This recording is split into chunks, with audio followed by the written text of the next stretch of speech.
Alors, dis à ton frère, tu vas bien manger ce matin. Alors, sans plus tarder, tu vas ouvrir dans le livre de Actes des Apôtres, Actes chapitre 2, versets 15 à 18. Est-ce qu'on peut lire? 1, 2, 3, on y va. Ces gens ne sont pas ivres, comme vous le supposez, car c'est la 3e heure du jour. Mais c'est ici ce qui a été dit par le prophète Joël. Dans les derniers jours, dit Dieu, je répandrai de mon esprit sur toute la chair. Vos fils et vos filles prophétiseront. Vos jeunes gens auront des visions et vos vieillards auront des songes.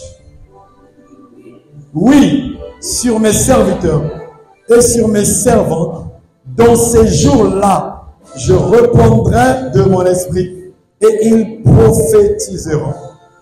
Prends le deuxième livre, Job 33, 14 à 18. On peut lire quand tu vois 1, 2, 3, on y va. Dieu parle cependant, tantôt d'une manière, tantôt d'une autre, et l'on n'y prend point garde. Il parle par des songes, par des visions nocturnes, quand les hommes sont livrés à un profond sommeil, quand ils sont endormis sur leur couche.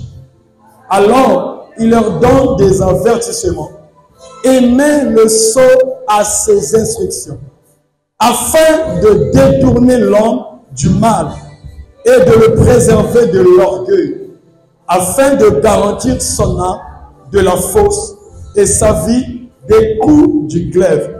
S'il vous plaît, un dernier livre, le livre écrit par le prophète Moïse. Dis à ton frère, allons dans Nombre 12. Nombre 12, 5 à 8. 1, 2, 3, on y va. L'Éternel descendit dans la colonne de nuée et il se tint à l'entrée de la tente. Il appela Aaron et Marie qui s'avançaient tous les deux et il dit, écoutez bien mes paroles. Lorsqu'il y aura parmi vous un prophète, c'est dans une vision que moi, l'Éternel, je me révélerai à lui. C'est dans un songe que je lui parlerai. Il n'en est pas ainsi de mon serviteur Moïse. Il est fidèle dans toute ma maison. Je lui parle, bouche à bouche.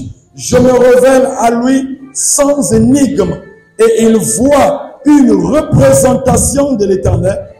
Pourquoi donc n'avez-vous pas craint de parler contre mon serviteur, contre Moïse? Parole de l'Éternel. Nous rendons grâce à Dieu. Et le thème de ce matin est intitulé « Comprendre le monde des visions, des songes et ses réalités ». Sois attentif. Je vais être rapide.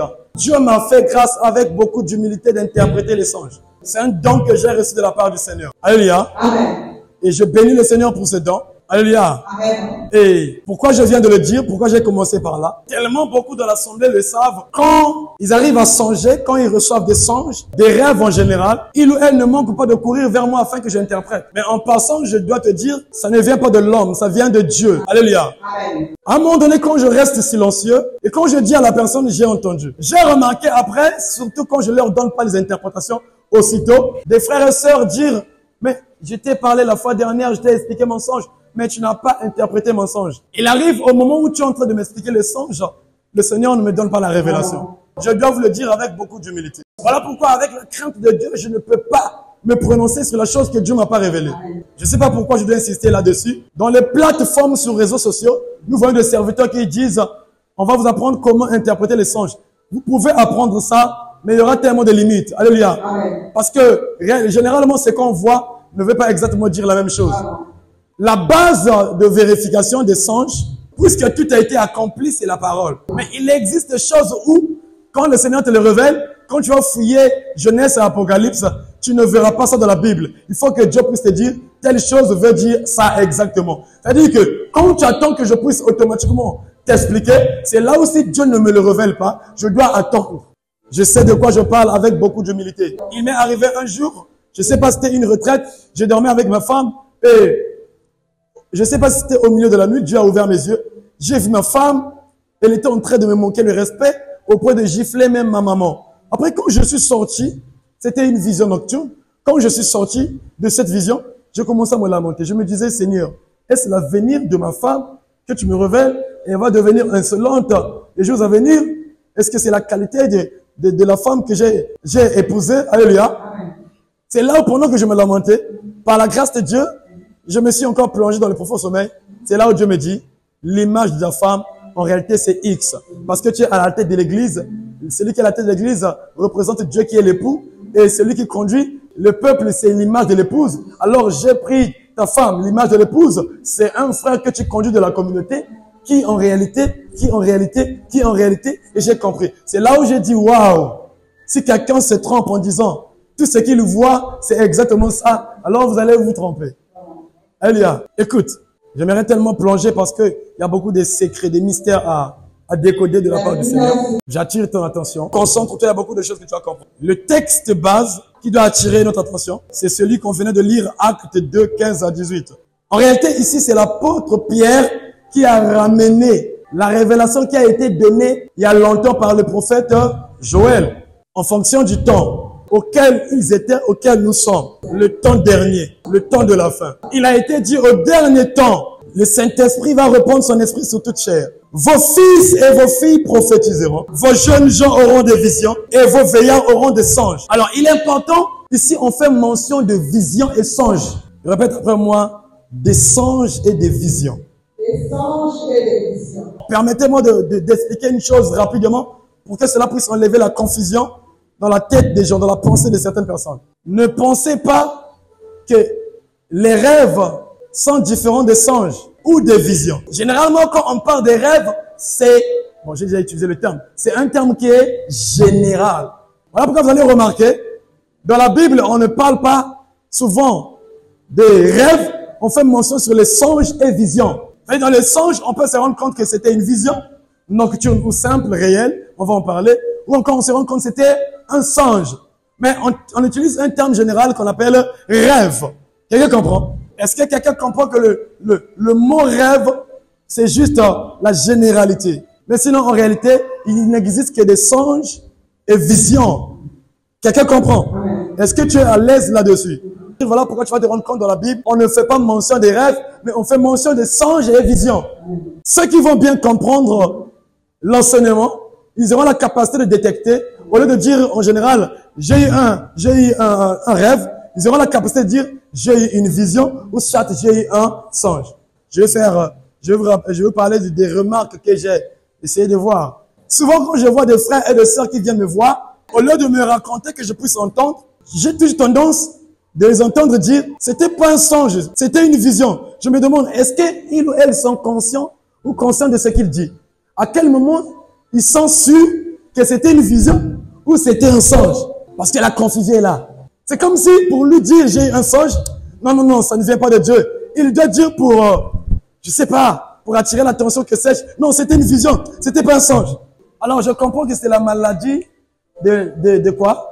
De l'ignorance. Je vais aller rapidement pour développer mieux. On peut recevoir une vision en dormant, voilà pourquoi on l'appelle vision nocturne. Tout comme on reçoit des songes en dormant, voilà pourquoi on les appelait les songes. Bon, toi tu dormais. Mais quand je te réveille, tu dis, non, c'était pas un songe, c'était une vision. À la base de quoi tu es en train de dire que c'était pas un songe, c'était une vision? As-tu été révélé là-dessus, ou bien par impulsion, ou bien pour embellir seulement la chose? C'est comme si je me présentais devant toi et dénigrer le pasteur, l'évangéliste, les docteurs et me voir seulement super prophète. C'est comme s'il n'y a que ce ministère qui existe. Alléluia. Chacun joue son rôle. Et chacun peut faire mieux que parfois l'autre. Alléluia. À la mesure de la grâce. Donc ne venez pas nous séparer songe et vision si tu n'as pas bien compris le côté. Parlons de vision et de songes. Puisqu'il s'agit du verbe quoi? Comprendre. Comprends le monde des visions et des songes. Regarde ton frère, dis-lui, c'est un monde. Dis-lui, c'est un monde. Et ce monde, laisse-moi te dire, c'est un monde qui est invisible. C'est un monde qui est invisible. Si cela, par le domaine de vision réelle, devient visible, ça sera invisible à ceux qui sont autour de toi, mais visible à seulement toi particulièrement. Quelqu'un a compris ce que j'ai dit? Écoutez, ceci est un message qui va t'aider. Parce que ta destinée peut être volée à travers le songe que tu as négligé. Ta destinée peut être incompris, non accomplie, à cause de la vision que tu as reçue que tu n'as pas compris. Voilà pourquoi il est dit, l'on n'y prend point garde. N'attends pas que pour que tu puisses te concentrer à une prédication, un enseignement, qu'on te parle d'un message que toi tu aimes. Parfois, l'Esprit va toucher son serviteur, t'enseigner quelque chose que tu ne comprenais pas. Pour mieux comprendre, pour mieux tracer ta destinée. Sortir dans l'erreur, sortir dans l'anomalie. Parce que c'est un danger si tu n'es pas révélé. Et si tu ne comprends pas la révélation. Parce que qu'on ne vous ment pas, nous les prédicateurs, si tu n'as pas la crainte de Dieu, on connaît la prédication qui fait agiter la foule. Je sais si je prêche ça, les gens ne vont pas dormir, ils seront agités au risque au point même qu'ils puissent dépouiller leur poche, venir donner de l'argent. Écoutez un message qui vient du Seigneur, qui va vous emmener dans une autre dimension. Ne soyez pas des femmes, des hommes, de ses disciples qui sont au message à la une, au message d'enthousiasme. Soyez le message que Dieu vous donne, le message de la révélation, le message qui bascule quelque chose en vous. J'étais avec une famille un jour, et pendant qu'elle donnait le témoignage, on était dans la présence de Dieu avec cette famille. Et il y a une sœur qui est là présente, qui sait de quoi je parle. Automatiquement, j'ai pris mon carnet, j'ai pris le stylo. Lors d'une conversation seulement, j'ai compris que le Seigneur veut que je prêche ça au peuple.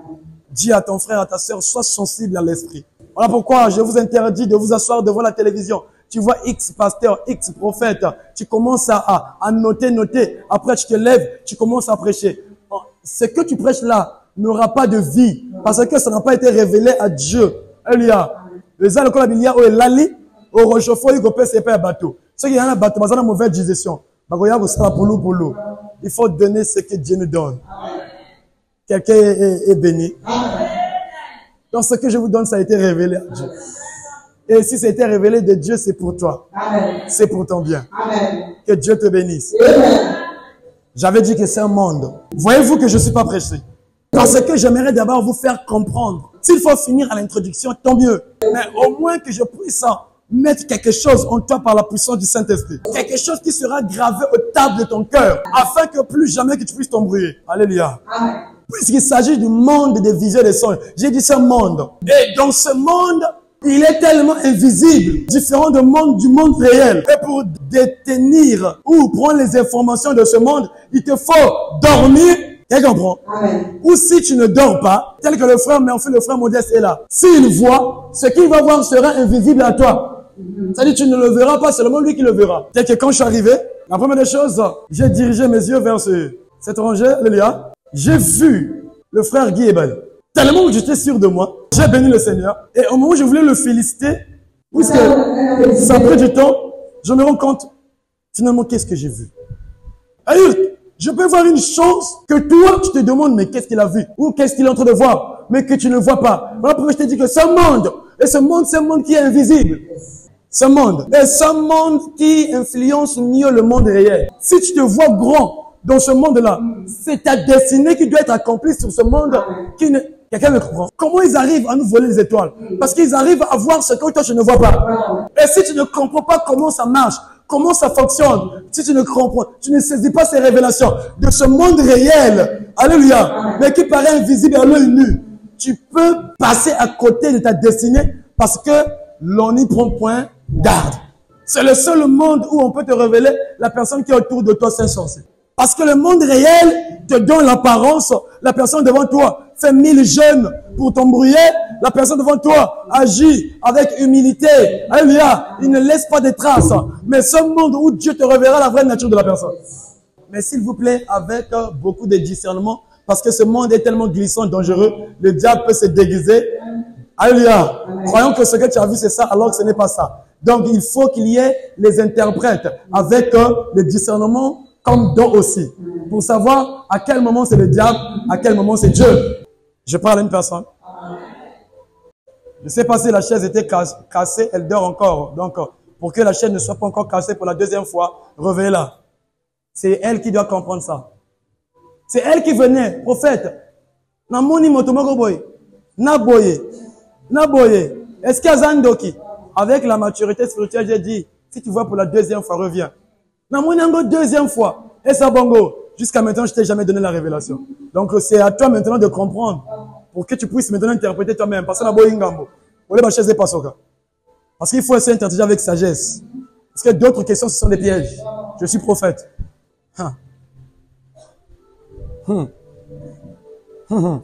Comprends le monde des visions, des songes et ses réalités. Donc, notre chère belle maman ne dort pas. Comprends ça pour que tu commences à partir de maintenant interpréter si, avec la grâce de Dieu. Alléluia. Comprendre en un mot avant que tu puisses entendre. Celui qui a le don de le faire. Tu peux comprendre des choses. C'est quoi le songe? Répète après moi, le songe, c'est l'ensemble d'images. Le songe, c'est l'ensemble d'images. Est-ce que tu peux être capable d'aller dire ça sur les autres? L'ensemble d'images que Dieu communique à un homme pour lui transmettre un message qui a un sens. Il communique ça à des personnes que nous sommes. S'il vous plaît, qu'ils soient chrétiens, disciples de Dieu ou païens, vous allez être surpris même. Le sorcier ou la sorcière reçoit. Parce qu'à la base, Dieu peut utiliser tout le monde. Ne me dis pas que Pharaon n'était pas le sorcier, parce que c'était un grand prêtre dans le domaine de la magie. Mais la révélation qui concernait toute une nation à l'époque de Joseph, le prophète, ça a été donné à qui? Donc vous êtes d'accord avec moi sur ce point? Donc c'est l'ensemble d'images ou d'expériences que Dieu communique à des personnes, païens ou chrétiens. Voilà pourquoi à la base, on ne méprise pas les songes et les visions sont des prophéties. Ajoute ça encore, ça va t'aider. Les songes et les visions sont des prophéties. Voilà pourquoi il existe des prophètes qui ne voient qu'à travers des visions nocturnes et des songes. De nos jours, je vais vous le dire, de nos jours, je n'ai pas dit c'est impossible. C'est rare les visions réelles. C'est comme je te le disais, je peux voir une chose à l'œil nu physiquement en pleine journée que l'autre ne voit pas. Ce phénomène est rare. Je n'ai pas dit impossible, j'ai dit rare. Vous êtes là, c'est important de le comprendre parce que autant que nous sommes, la grâce prophétique est sur tout le monde. Je répondrai à mon esprit et on a dit, ils prophétiseront. Donc, au temps de la fin, la grâce prophétique est le partage de tout le monde. Mais à ne pas confondre, c'est pas tout le monde qui est prophète. Parlons maintenant de la vision. La vision, cependant, quant à elle, est une révélation divine et qui vient rarement dans la couche. Je disais tantôt, la vision est une révélation divine et qui vient rarement pendant que tu dors. La vision, elle vient rarement dans la couche, donc pendant que tu dors. Mais généralement, lorsque on est éveillé, c'est ici que vous allez comprendre, même dans la vision, il y a deux types de vision, à savoir vision nocturne, vision réelle, quand on est éveillé. Je ne dors pas, je ne sommeille pas, je ne somnole pas. Quand ça commence à te compliquer, ça te complique, je dois encore insister. Vous devez savoir que le songe est différent de la vision. Il existe une vision nocturne et il existe des visions réelles que j'appelle vision où tu es éveillé, tu ne somnoles pas, tu vois. J'ai peur pour ceux qui sont en train de... Tu risques de sortir ici sans rien. Et tu seras encore là prophète. Mais je t'ai expliqué un mensonge. Ma vision, non, c'était un songe. Non, c'était une vision. Je t'embrouille toi-même. Parce que tu n'as pas compris. Après, à la fin, mais et pourtant, je t'ai parlé. Tu m'as pas donné l'interprétation. Yaya. L'erreur que les prophètes ont commis, c'est avoir tendance de dire des choses qu'il fallait pas dire. Voilà pourquoi à Kinshasa, généralement, ainsi d'autres pays, il existe des enfants de la rue à cause des prophéties données par des prophètes. Moi, je vois des mamans, des frères qui sont motivés. Non, faut me dire, ne cachez pas prophète. On doit savoir. Yaya, si on te dit, tu vas se porter. Comme hier, j'ai vu une maman, j'étais avec elle, on était en train de causer. J'avais dit à sa sœur, j'évite de vous dire certaines choses. Et j'ai commencé à remarquer, ce que j'évite à dire à la sœur, c'est ce qu'elle voit dans ses songes. Non, pas de songes, mais des visions. Pire encore, hier, elle voit une personne qui demande même au Dieu. J'ai dit, tu es en train de porter le joug. Oh, papa me dit, comme tu commences à partir, même au Dieu. La première des questions, j'ai dit, papa qui te demande de le mettre au Dieu, il est malade. Quand tu as remarqué cette vision, non. Il était mourant, maladif, non. Il était en forme, oui. Mais il te demande quand même que tu puisses le mettre au dos, oui. Papa, toi, sa fille, mettre papa au dos. C'est la vision que tu avais. Je dis que je porte le joug. Parce que si vous voulez que je puisse dire, non, j'attends qu'elle puisse comprendre elle-même. Tu commences à partir, mets-moi au dos. Papa, il n'est pas malade. C'est là où l'interprétation par la sagesse que Dieu donne C'est là où ce que réellement tu as vu, ce n'est pas ça. C'est là où on pose la question. Ce que tu as vu, il était mourant, il était malade. Non, il était en forme.